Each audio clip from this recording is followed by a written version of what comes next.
Olá, pessoal. Hoje falaremos sobre absolutismo, um tema de história geral, e para compreendermos este fenômeno, vamos à sua contextualização histórica. O absolutismo surge na Idade Moderna, num período que vai do século XV ao século XVIII, um período que trouxe modelos novos como de organização política, como, por exemplo, o Estado Nacional moderno. O Estado Nacional moderno, ele era, em grande medida, regimentado pelas monarquias, logo o regime implementado nesses estados nacionais era um regime monárquico.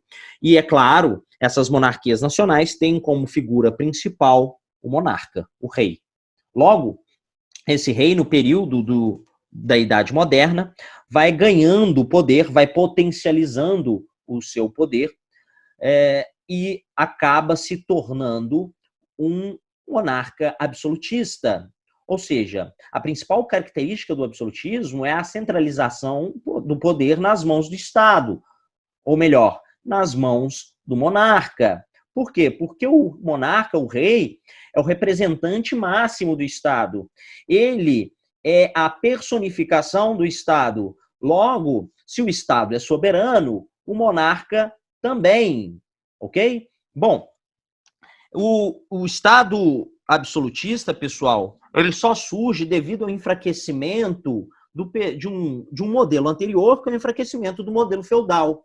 Não quer dizer que o Estado absolutista rompe com todas as características do modelo feudal, rompe de maneira radical com todos os elementos. Nós vamos ver que não.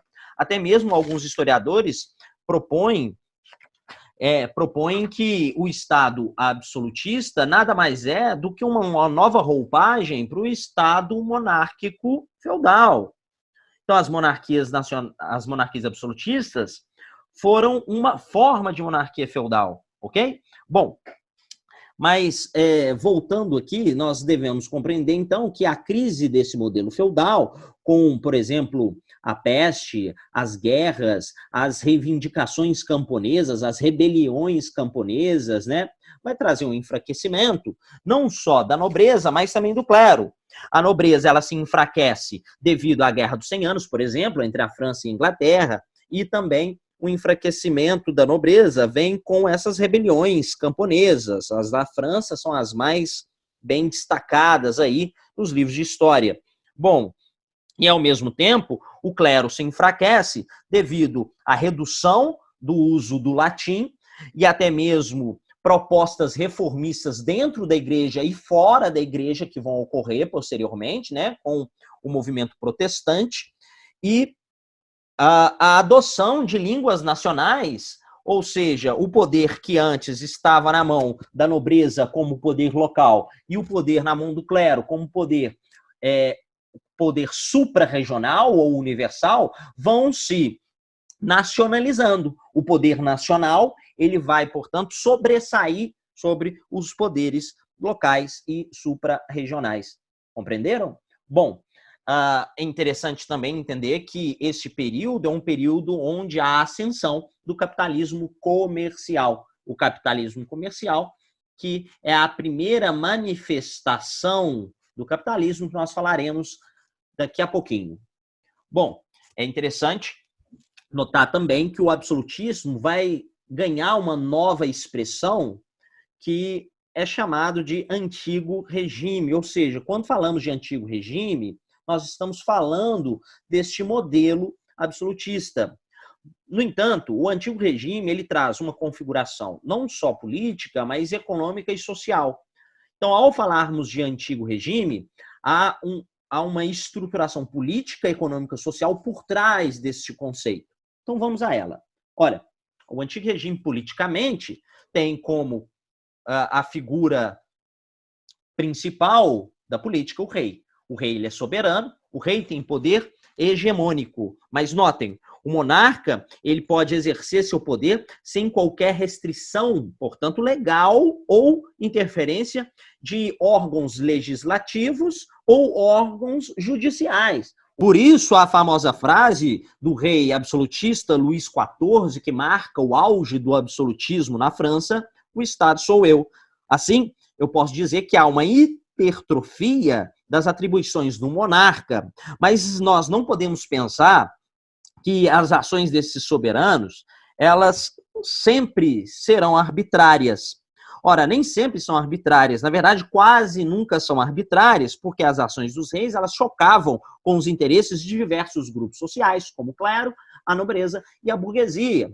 Ora, para conseguir esse jogo de cintura, por exemplo, para conseguir controlar toda essa estrutura administrativa e conseguir se manter no poder, o rei ele precisava de atender a esses interesses distintos. Imaginem só, ações vão sendo desenvolvidas a partir do momento que o rei consegue atender, por exemplo, interesses de uma nobreza que tinha perdido o poder, se a gente comparar com o poder do nobre guerreiro, cavalheiro, né, do nobre feudal.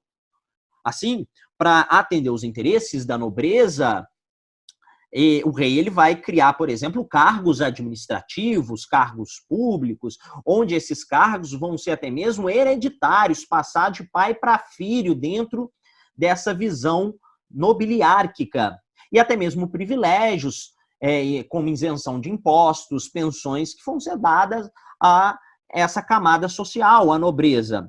Ao mesmo tempo, a burguesia também, ela vai conseguir criar uma relação íntima com a monarquia absolutista a partir do momento que o monarca que depende muitas vezes de financiamento e do capital burguês, vai dinamizar as atividades comerciais, essa dinamização vem, por exemplo, com a criação de um sistema único de medidas e pesos, uma unificação da moeda, a eliminação das barreiras internas que prejudicariam o comércio, ou seja, ele vai facilitar, criar uma abertura interna para o comércio se desenvolver e assim favorecer essa camada social, a burguesia. No campo econômico, surge o chamado capitalismo comercial, ou capitalismo primitivo. Esse é o primeiro nome dado ao capitalismo. O capitalismo comercial não é o mesmo capitalismo lá do período da Revolução Industrial, lá do 18 para o 19. O capitalismo comercial não é a mesma coisa que o capitalismo industrial, até o próprio nome diz. Essa primeira manifestação do capitalismo primitivo, portanto, comercial, é uma manifestação onde o comércio ele é focalizado. Então, a principal atividade é a atividade comercial. As atividades manufatureiras e maquinofatureiras, e ao mesmo tempo as atividades agrícolas, são atividades subsidiárias que atendem ao comércio. Então, o foco é o comércio no capitalismo comercial.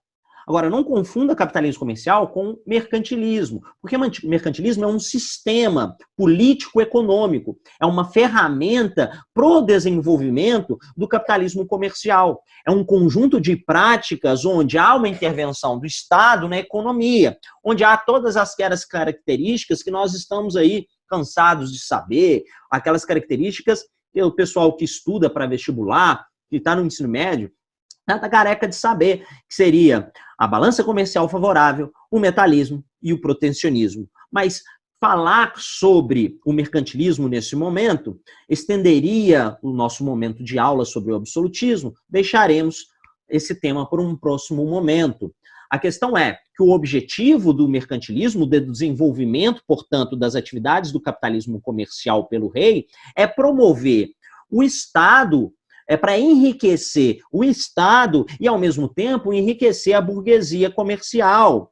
Então, há aí uma força contraditória no desenvolvimento do capitalismo comercial, porque ao mesmo tempo que você está desenvolvendo as forças do Estado, enriquecendo os cofres públicos com o entesouramento e o metalismo, que seria, né, o acúmulo de metais, há também um enriquecimento de uma burguesia, que futuramente a gente vai ver que vai gerar um certo tipo de impasse, vai gerar um certo tipo de enfrentamento dos burgueses com essas forças do Estado, ou melhor, com a força do rei absolutista. Agora passaremos a falar sobre a sociedade do antigo regime. Essa sociedade, conhecida como estamental, ela é guiada por princípios nobiliárquicos, ou seja, princípios da ética e etiqueta da nobreza e princípios de hereditariedade. Essa sociedade é dividida em estamentos ou estados, que possuem estratificação social muito rígida, pessoal. Ou seja, há uma pequena mobilidade, trânsito entre as camadas da sociedade. Esse trânsito não é tão comum se compararmos ao trânsito existente entre as camadas sociais das classes sociais. Bom, aqui nós temos o primeiro estado composto pelo clero. O clero que tinha a função de legitimar o poder real. Por isso mesmo, havia um diálogo com a igreja. O rei, ele deveria ter relações amistosas com a igreja para seu poder ser legítimo. Bom, além disso, é claro que a legitimidade, ela não é somente proposta pela igreja. A legitimidade real é também vinculada às tradições de uma nação.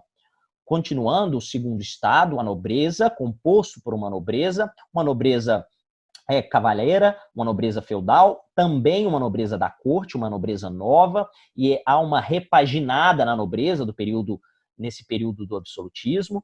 Essa nobreza tinha uma função, que era ocupar cargos criados pelo rei, cargos administrativos criados pelo rei, e ele só os criou para conseguir se relacionar bem com essa camada social. Essas duas camadas sociais, elas tinham privilégios, elas não pagavam impostos, havia isenção, portanto, dos impostos, e, ao mesmo tempo, essas duas camadas sociais, elas também tinham outros privilégios, como, por exemplo, a nobreza, ela ganhava certas pensões do monarca. Bom, o terceiro estado, por último, composto por um maior número de integrantes, um maior número de indivíduos, sendo burgueses, artesãos, camponeses, trabalhadores liberais. Esse terceiro estado, que seria o estado mais numeroso, ele que bancava, ele que sustentava todas as regalias e privilégios do primeiro e segundo estado. Ao mesmo tempo, ele que sustentava o rei e as ações que o rei propunha, porque muitas vezes o rei ele buscava na burguesia financiamento e empréstimos para executar determinadas ações. Bom, então, o terceiro estado, diferente do primeiro e do segundo, não possuía os privilégios. Notem que essa sociedade estamental é uma sociedade que não traz o direito de isonomia, de igualdade perante a lei. Continuando, é interessante notar que essa etiqueta ela é muito valorizada no período das monarquias absolutistas, principalmente na França, onde o rei Luís XIV, conhecido como Rei Sol, ele consegue criar uma relação íntima da nobreza com um ciclo de convivência, com o ciclo de convivência dele. Então, eu posso dizer que essa sociabilidade cortesã, ela é uma marca registrada das monarquias absolutistas, onde existia aí um protocolo de etiqueta que deveria ser cumprido pelas pessoas do segundo estado. Olha, mas não só as pessoas que compunham o segundo estado, mas, por exemplo, uma burguesia, a alta burguesia do terceiro estado, tentavam também absorver essas etiquetas, esse protocolo de etiqueta, até mesmo porque era um tipo de costume, ou melhor, um tipo de conduta que era bem vista naquele momento. Ora, essa etiqueta criada para compor uma corte real é um instrumento até mesmo de dominação do rei. Havia, portanto, esse protocolo que gerou uma metamorfose da nobreza feudal e guerreira para uma nobreza cortesã, onde, neste momento, o que diferenciava o nobre do terceiro estado era justamente executar esses atos do protocolo de etiqueta, que variava aí de ações comuns, como se alimentar, como se vestir, até mesmo como se posicionar perante o rei. Ok, pessoal? Bom, depois dessas 3 características do antigo regime, nós fechamos o nosso conteúdo por aqui. Até a próxima.